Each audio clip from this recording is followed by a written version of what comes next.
दोस्तों, प्रेम की ताकत कभी कभी ऐसी सीमाओं को लांघ जाती है जो देशों के बीच खींची गई लकीरों से भी बड़ी होती है। गुजरात के कच्छ जिले में एक ऐसी ही दिलचस्प और चिंताजनक घटना घटी है, जहां पाकिस्तान के दो नाबालिग प्रेमी ने परिवार के विरोध के बावजूद रेगिस्तान के खतरनाक रास्ते को पार कर भारत की सीमा में दाखिल हो गए।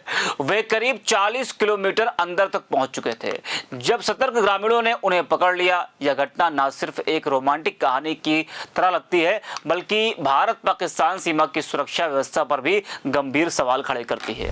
आखिर कैसे दो नाबालिग इतनी दूर तक बिना रुके पहुंच गए और यह सीमा सुरक्षा के लिए क्या संकेत देती है? आपको बता दें कि यह कहानी 7 अक्टूबर की रात से शुरू होती है। पाकिस्तान के सिंध प्रांत के थारपारकर जिले के इस्लाम कोट तहसील के लासरी गांव में रहने वाले दो नाबालिग, लड़का टोटो उर्फ तारा रणमल भील और लड़की मीना उर्फ पूजा भील घर से भाग निकले। दोनों भील समुदाय से आते हैं, जो एक आदिवासी समुदाय है। लड़की के परिवार को उनका रिश्ता मंजूर नहीं था, इसलिए वे शादी के सपने लेकर रेगिस्तान की ओर बढ़ चले। वे पैरों में जूते तक नहीं पहने थे, साथ में सिर्फ थोड़ा सा खाना और 2-3 लीटर पानी था। रास्ते में बारिश का पानी इकट्ठा कर वे 4 दिनों तक जिए। मंगलवार रात को वे घर से निकले, एक टापू पर रुककर रात काटी, फिर बुधवार सुबह रण ऑफ कच्छ पार किया। गुरुवार की शाम तक वे गुजरात के कच्छ जिले के बचारू तहसील के रतनपुर गांव के संगवारी माता मंदिर के पास पहुंच चुके थे। यहां ग्रामीणों की नजर उन पर पड़ी। ग्रामीणों को ये चेहरे अनजान लगे। गांव के आसपास कभी इन्हें नहीं देखा गया था। शक होने पर उन्होंने तुरंत खादिर पुलिस थाने को सूचना दी। पुलिस ने दोनों को हिरासत में ले लिया और सुरक्षा एजेंसियों को खबर की। पूछताछ में दोनों ने अपना पाकिस्तानी होना कबूल किया। उनके पास कोई पहचान पत्र, दस्तावेज या पैसे नहीं मिले। कच्छ के पुलिस अधीक्षक सागर बागमार ने बताया कि दोनों ने कहा है कि वे प्रेमी हैं और पारिवारिक विवाद के कारण भागे हैं, लेकिन उम्र की पुष्टि के लिए मेडिकल टेस्ट कराए जाएंगे। यह घटना न सिर्फ स्थानीय स्तर पर चर्चा का विषय बनी, बल्कि राष्ट्रीय सुरक्षा पर भी बहस छेड़ दी। बता दें कि दोनों का गांव लासरी पाकिस्तान भारत सीमा के बहुत करीब है, जहां ज्यादातर परिवार किसान हैं। लड़के के परिवार का नाम रणमल भील और लड़की के परिवार का नाम करसन चूरी भील बताया जाता है। दोनों का समुदाय भील है, जो हिंदू है और सीमा के दोनों तरफ फैला हुआ है।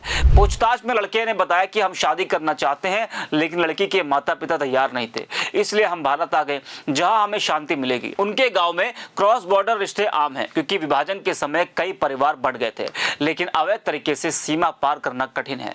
आपको बता दें कि यह घटना 1990 के दशक की फिल्म रिफ्यूजी की याद दिलाती है, जहां प्रेमी सीमा पार करते हैं, लेकिन वास्तविकता में यह जोखिम भरा था। रण ऑफ कच्छ दुनिया का सबसे बड़ा नमक का दलदल सीमा का प्राकृतिक अवरोध है। यहाँ बाढ़ लगी है, लेकिन रेगिस्तान की वजह से पूरी तरह सुरक्षित नहीं है। दोनों ने रात के अंधेरे का फायदा उठाया। अनुमान है कि उन्होंने 60 किलोमीटर का सफर पैदल तय किया। वे एक टापू पर रुके जहां बारिश का पानी जमा था। वहां रुककर आराम किया। खादिर द्वीप बेल्ट के रेतीले इलाके से गुजरात होते हुए वे रतनपुर पहुंचे। उनके पैरों पर घाव थे, कपड़े फटे हुए थे। पुलिस ने बताया कि वे भूखे प्यासे थे, लेकिन हिम्मत नहीं आ रही। आपको बता दें कि यह सफर सिर्फ 1.5 दिन का नहीं था। 4 दिनों की मशक्कत के बाद वे भारत पहुंचे। रास्ते में कोई गाड़ी या सहारा नहीं, सिर्फ इच्छा शक्ति, जो दिखाता है कि सीमा का इलाका कितना खतरनाक है, लेकिन साथ ही सिक्योरिटी गैप्स भी है। रतनपुर गांव वागड़ क्षेत्र का हिस्सा है, जहां लोग सीमा के करीब रहते हैं। संगवारी मंदिर के पास दोनों को देखा गया। एक ग्रामीण ने कहा कि वे थके हुए लग रहे थे, चेहरे अनजान, कपड़े गंदे। हमने सोचा कोई खतरा हो सकता है। गांव के सरपंच ने पुलिस को फोन किया। वहीं यह घटना कच्छ सीमा की सुरक्षा पर उंगली उठाती है।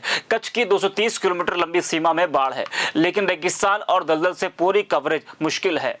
सरक्रीक क्षेत्र विवादित है, जहां तेल गैस संसाधन है। हाल ही में रक्षा मंत्री राजनाथ सिंह ने पाकिस्तान को चेतावनी दी कि सरक्रीक में कोई हरकत बर्दाश्त नहीं। विशेषज्ञों के अनुसार रण ऑफ कच्छ में ड्रोन, कैमरा और पेट्रोलिंग है, लेकिन मानसून या रेगिस्तानी तूफान से गैप्स बन जाते हैं। 2025 में कई घटनाएं हुई हैं। अगस्त में 15 पाकिस्तानी मछुआरों को पकड़ा गया और कच्छ में घुसपैठ के प्रयास बढ़े। बीएसएफ के आंकड़ों से पता चलता है कि कच्छ में सालाना 100 से ज्यादा घुसपैठ के मामले होते हैं, लेकिन नाबालिग प्रेमियों का केस दुर्लभ है। यह दिखाता है कि सॉफ्ट टारगेट जैसे बच्चे भी सीमा तोड़ सकते हैं। सरकार ने स्मार्ट फेंसिंग और एआई सिस्टम लगाए हैं, लेकिन जमीन पर चुनौतियां बाकी हैं। कच्छ में ऐसी घटनाएं नई नहीं है, वह ये घटना दिखाती है कि सीमा पार करने वाले हमेशा दुश्मन नहीं होते। सरकार को ग्रामीणों को और ज्यादा प्रशिक्षित करना चाहिए। जी हाँ, यह कहानी प्रेम की जीत है, लेकिन सीमा की कमजोरी भी है। दोनों नाबालिग अब सुरक्षित हैं, लेकिन उनका भविष्य क्या होगा? क्या हमारी हमारी सीमाएं सिर्फ बाढ़ से सुरक्षित हैं?